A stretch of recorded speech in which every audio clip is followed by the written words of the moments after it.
बिस्मिल्लाहिर्रहमानिर्रहीम, अस्सलाम वालेकुम। मैं असदुल्ला खान हूं। आज बजट पेश किया जाने वाला है, बजट बराए 2025-26। इस बजट से किसी को कोई खास तवक्कुआत वाबस्ता नहीं है, क्योंकि जितना बिगाड़ पिछले 3 साल में इस हुकूमत ने, पहले पीडीएम ने और फिर पीडीएम पार्ट 2 ने जितना बिगाड़ इस इकोनॉमी के साथ किया है, उसको दुरुस्त करना कोई आसान काम नहीं है। आज डॉन ने बड़ा जबरदस्त कुछ ग्राफिक्स शाये किए हैं, वो मैं एज इट इज आपके सामने रखता हूं। 2021 से लेके 2025 तक, यानी पिछले 5 साल के जो कंपैरिजन है मुख्तलिफ सेक्टर्स का, वो उन्होंने सामने रखा है। और बहुत आसान है इसको समझना, बहुत ही आसान जबान में।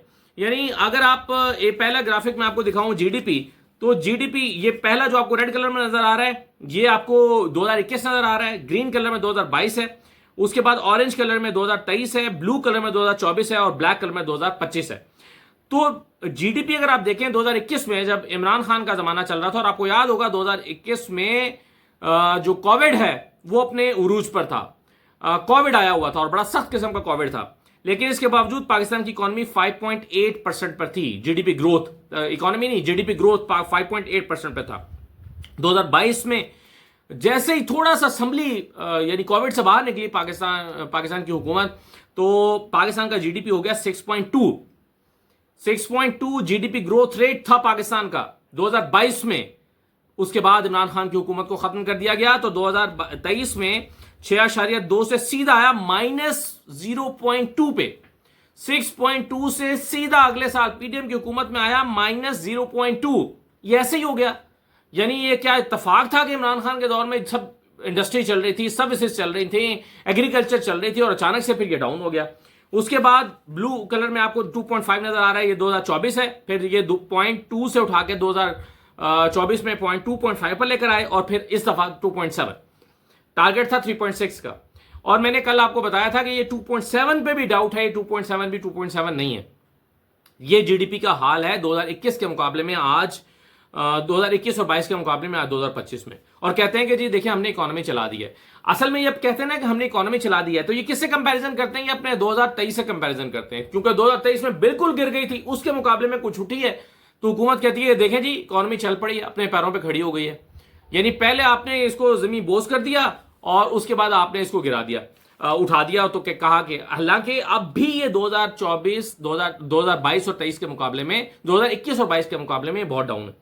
अच्छा, एग्रीकल्चर देखें तो एग्रीकल्चर में आपको अंदाजा होगा कि 2021 में 3.5% ग्रोथ थी, 2022 में 4.2% ग्रोथ थी, फिर ये कम होकर 2.2 पर आ गई, फिर ये अगले साल कुछ बेहतर हुई 6.4 पर, और इस मरतबा ये 0.56 पर आई है, जिसको राउंड करके 0.6 लिखा गया। तो एग्रीकल्चर पिछले 2-3 साल में बिल्कुल ही तबाह हो गई। यानी अगरचे 2001 साल पहले कुछ थोड़ा सा ये बेहतरी हुई, लेकिन अब फिर ये 0.56 पर पड़ी भी है, क्योंकि कोई एग्रीकल्चर की पॉलिसी नहीं है।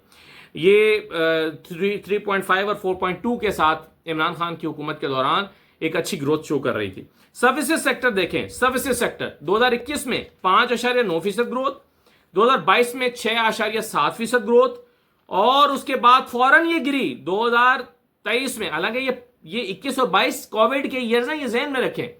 कोविड ईयर्स के बावजूद जहां पर पूरी दुनिया का सर्विसेज सेक्टर बिल्कुल बैठ गया था, ना होटलिंग चल रही थी, ना टूरिज्म चल रही थी, ना कोई चीज नहीं चल रही थी, इसके बावजूद पाकिस्तान में इमरान खान के दौर में 2021 और 22 में ग्रोथ कितनी सर्विसेज सेक्टर की? 5.9 और 6.7।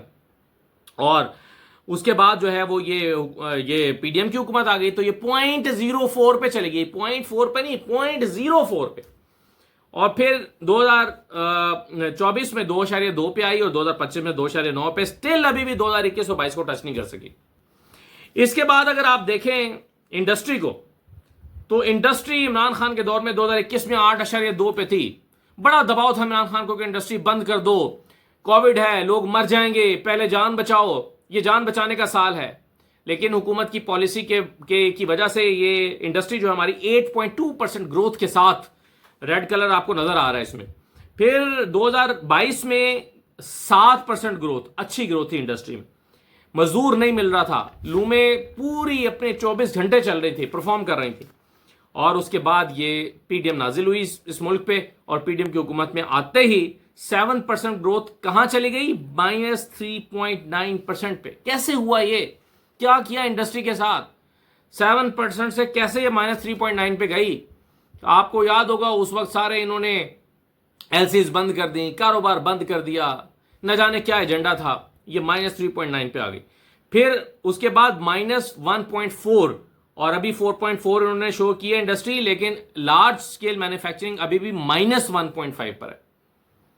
तो ये 4.8 भी इसको भी सही नहीं माना जा रहा कि ये फिगर फजिंग हुई है इंडस्ट्री के लिए। इंडस्ट्री ये एसएमईज डाल के आपने 4.8 शो कर दी है, हालांकि एसएमईज जो हैं वो उस तरह से इकोनॉमी में कंट्रीब्यूट नहीं करती। लार्ज स्केल मैन्युफैक्चरिंग जो है वो कंट्रीब्यूट करती है आपकी एक्सपोर्ट्स में और पाकिस्तान की इकोनॉमी में।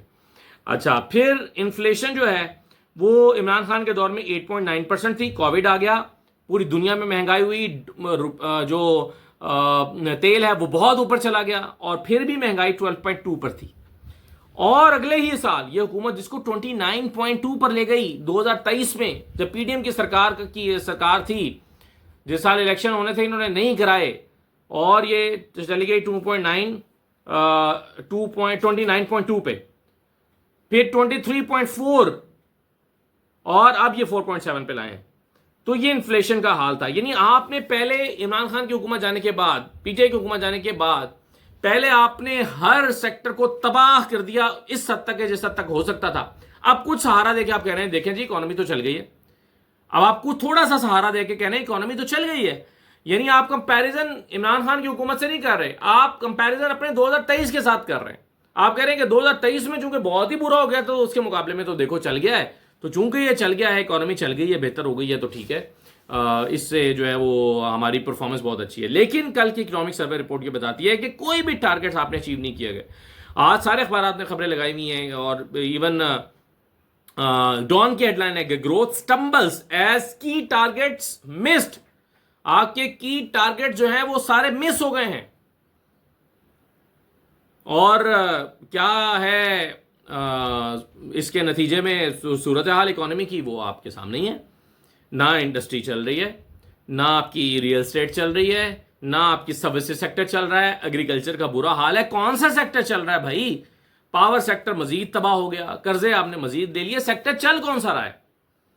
तो ये हुकूमत जो है वो जुबानी जमा खर्च करके ये कह रही है कि जी देखें हम तो डिफॉल्ट करने वाले थे, डिफॉल्ट नहीं किया। हालांकि कोई डिफॉल्ट नहीं कर रहे थे। 2021-22 में मुल्क जो है वो ऊपर की तरफ जा रहा था।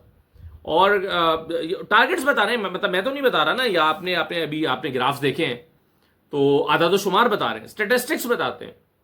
लेकिन हुकूमत के पास इसका जवाब क्या है? नहीं जी, वो तो जो थी ग्रोथ थी वो ग्रोथ कोई सस्टेनेबल ग्रोथ नहीं थी। ये 6.2 इमरान खान ने जो दी थी 2022 में, ये सस्टेनेबल नहीं थी। ये हमारी 2.6 सस्टेनेबल है। तो चलिए यूं ही सही, आपकी 2.6 ही सस्टेनेबल है, मगर चलाएं तो सही। फिर मुख्तलिफ जो सेक्टर्स हैं इंडस्ट्री को चलाएं। क्यों रो रहे हैं इंडस्ट्री वाले? खुश होना चाहिए था ना, उन्हें कहना चाहिए था आज जी जबरदस्त हमारा बड़ा अच्छा काम चल रहा है। क्यों रो रहे हैं? एग्रीकल्चरिस्ट क्यों रो रहे हैं? किसान क्यों रो रहे हैं? 2022 में जब किसानों को 1100 अरब रुपए का रिकॉर्ड इजाफी बिजनेस हुआ था तो किसान तो बड़े खुश थे उस वक्त। अब क्यों रो रहे हैं? तो बुनियादी तौर पर इस हुकूमत ने अपने ऊपर एक चार्जशीट लगा ली। अब से थोड़ी देर में बजट आने वाला है, बजट आएगा उससे फिर पता चल जाएगा रात में कि होता क्या है। लेकिन अभी बहरहाल ये कंपैरिजन जो है ये बड़ा इंपॉर्टेंट है, जो आप देख लें। इस पर फिर मजीद बात होती है जब बजट आ जाता है, उसके आदाद शुमार देखेंगे किसके लिए क्या है। 10% सुना है कि तनख्वाहें बढ़ रही हैं, प्राइवेट सेक्टर की शायद इतनी भी ना बढ़े, पता नहीं क्या होगा। नए टैक्सेस लगा रहे हैं लोगों पे, वो लोग यूट्यूबर्स पे भी लगा रहे हैं। हालांकि यूट्यूबर्स पर पहले ही भी टैक्स कटता है, बैंक में पैसे ट्रांसफर होते हैं और उस पर ऑलरेडी टैक्स कटता है। लेकिन अब आप नए टैक्स लगा रहे हैं। ऑलरेडी लोगों ने क्या किया है कि अपनी इनकम जो है, चूंकि यहां पर अकाउंट बंद करने शुरू कर दिया, तो लोगों ने अपनी इनकम को बाहर मंगवाना शुरू कर दिया। अब लोग क्या करते हैं, ज्यादातर लोग अब करना शुरू हो गए हैं, जो ज्यादा पैसे अर्न करते हैं वो अपनी दुबई में या यूरोप के किसी कंट्री में अपनी अमाउंट मंगवाते हैं, वहां का अकाउंट किसी रिश्तेदार का लगा के फिर हवाला हुंडी से पाकिस्तान मंगवा लेते हैं। तो आप जब इस तरह की आपकी प्रेफरेंसेस होंगी, तरजीहात का आपका यह हाल होगा कि आप यूट्यूबर्स को तंग करने के लिए कि हमारी मुखालिफ आवाज़ है उनके अकाउंट्स बंद करेंगे, तो लोग तो ऑलरेडी फिर इससे नेट से निकल रहे हैं। जैसे लोग आपके ग्रिड से निकल रहे हैं, बिजली के ग्रिड से निकल रहे हैं, इसी तरह से लोग आपके बैंकिंग सेक्टर के से निकलेंगे। तो आप मजबूर कर रहे हैं लोगों को वो आप गैर कानूनी इकदाम उठाएं, जो कि नहीं उठाने चाहिए। लेकिन बहुत सारे लोग, मैं जाती तौर पर जानता हूं कि लोग इस तरह कर रहे हैं। तो ये जो चीज़ें हैं ये हुकूमत की इशारा करती हैं कि हुकूमत के पास पॉलिसी कोई नहीं है और बस लगे हुए हैं। अब जैसे एग्रीकल्चर की कोई पॉलिसी नहीं है, बस अन्य वाले लगे हुए हैं। इंडस्ट्री के लिए कोई पॉलिसी नहीं है, बस निज़ाम चला रहे हैं, धक्का दे रहे हैं निज़ाम को कि बस किसी तरह से चलाओ, गिरना ना दो, बस चलता रहे, कहे कि सांस चल रही है, देखो जी हमने मरीज को जिंदा रखा है। ये इस हुकूमत की पॉलिसी दिखाई देती है। इजाज़त दीजिए, अल्लाह हाफिज़।